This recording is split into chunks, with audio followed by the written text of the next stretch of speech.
Hello everyone, this is Dwayne Malone. I just want to give you a quick ECAM market update as of Sunday, August 7th, 2011. I do apologize for my presentation into this blog today because I got back this morning, only got 2 hours sleep.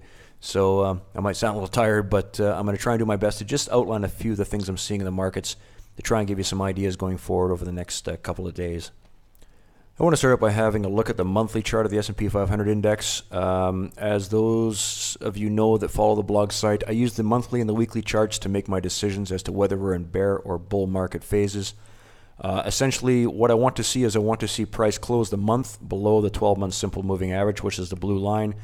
And in addition, I'd like to see the coincident technical indicators come into alignment to indicate that this indication is correct.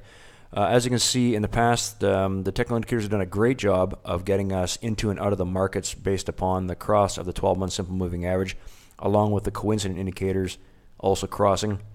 I want to point out that we are inter-month right now, so until the end of August, this chart does not become valid. So it has to be a close below the 12-month simple moving average, which of course we're not at. We're only on the 7th of August. In addition, you can see that the coincident technical indicators have yet to really turn bearish. The RSI has just crossed below 50, so that is bearish. But note that this full stochastic is way up here at 72. During the last phase here where we had a bit of a shakeout back in 2010, we got down here to about 55, so we're still way above where we were back in 2010. We haven't had the MACD cross as of yet. We'd like to see that cross over. The ADX has crossed, so that's bearish. The Force Index has not crossed, and the stochastic RSI has crossed. So my point in all this is that while it looks like a bearish period currently, we need to see the end of the month to confirm that this is actually a close below the 12-month simple moving average, and B, we'd like to see at least a few, or in fact all the technical indicators confirming the monthly close and actually closing bearish. And right now, they have not done so. So it's perhaps a little bit premature to call exactly that we have entered a bear market. It's certainly looking that way, but we have to give the market just a little bit more time to tell us whether we've in fact entered a new bear market phase. Now, the next chart is a weekly chart of the S&P 500 going back to the market bottom in March 2009. As you can see, the market appears to have formed a bearish rising wedge with a lower trend line here going back from March and an upward trend line coming up here from early 2009. The markets remain within this rising wedge. It did break down in the first week of June, and at that point it came back to retest the lower trend line, and it sort of stayed on the lower trend line, and then from that point it broke down. I want to point out that there was this consolidation range, which is outlined by this black box, and we've been in this consolidation range since January 2011. So essentially the markets have gone nowhere for the last 7 months, 6 months. I was waiting to see what direction the market wanted to take before I'd make any decisions, and as we can see, this week was a pivotal week because now for the first time the market has broken below that consolidation range. In addition, broken below this very important support at 1219.80. As you can see, that's my oops. So what can I say? It looks like now we have broken out of that consolidation range, and it appears the market wants to head towards the downside. I want to include a chart that I haven't shown before. That's a chart that I use. It's a ratio chart of the 10-year U.S. Treasury note price to the S&P 500 index price.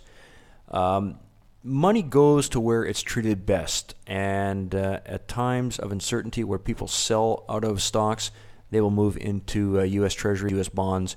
As you can see, if you use a ratio chart, is what I've used here, I use a 65-day EMA, 65-week EMA. You can see that it also is very good at indicating the start of bull and bear markets. It came up with a bull market back in 2003.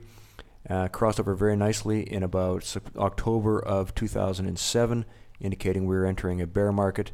Also crossed over in July of 2009 for the bull market. Got a bit of a fake out here, and then as you can see, as of today, we've crossed back above. So once again, this is an indication that we may have entered a bear market based upon the fact people are moving out of stocks and moving into U.S. Treasuries. While the probabilities point to lower prices ahead, I just want to point out, as I mentioned in the blog, that this is not a level that I would be considering selling into. The reason for that is the markets are exceedingly oversold at this point. The best way to determine that is by looking at a standard deviation of the 50-day simple moving average. That's the chart that I have designed here. The dotted line is the 50-day simple moving average of the S&P 500. The blue line is 1 standard deviation above and below, the red 2 standard deviations, and the green 3 standard deviations above and below the 50-day simple moving average. As you can see, yesterday and today we have actually closed below the 3 standard deviation line. That is a very rare occurrence. It's only occurred, this is the third time since 2009. The previous 2 times were excellent buying opportunities as the market was exceedingly oversold during the panic phase and popped back up into the range. I'm expecting a very similar thing this time, so I will not be selling my current positions at the present time. I'm going to wait for a market pop based upon the oversold condition and have price move back into the range. At that point, I'll be considering lightening up on my positions. The last chart I want to talk about is very quickly the 60-minute chart. As we can see, here is the top. It was hit the 1347 level. We're now down to a close of basically 1200 on Friday with a low of 1168.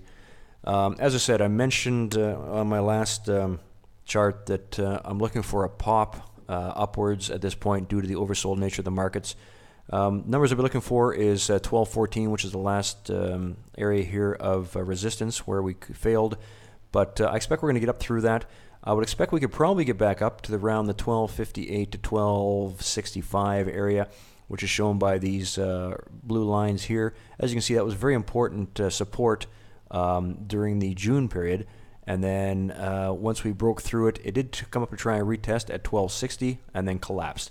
So if we can get above the 1214 area, then I suspect we'll get up around the 1260.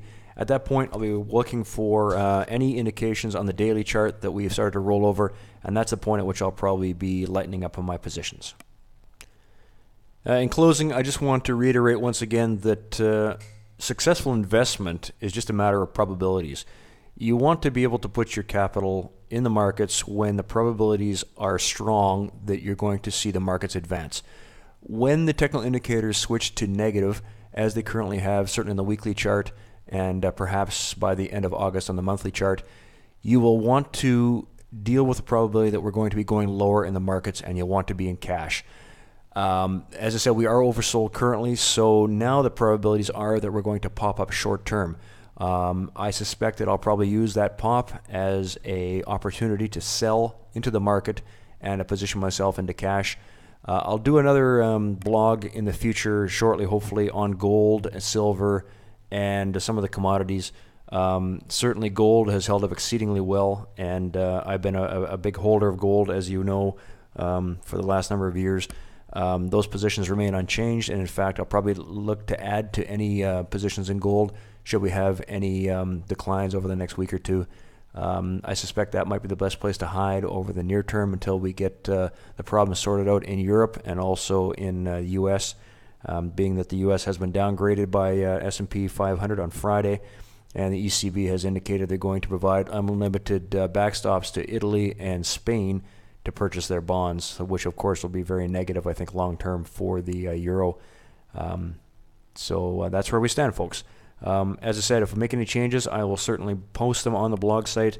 I will be updating probably every day or every other day until we actually get past this period to keep you all informed as to what's going on and to try and give you some guidance. Thanks very much for listening. Hope you have a very pleasant weekend.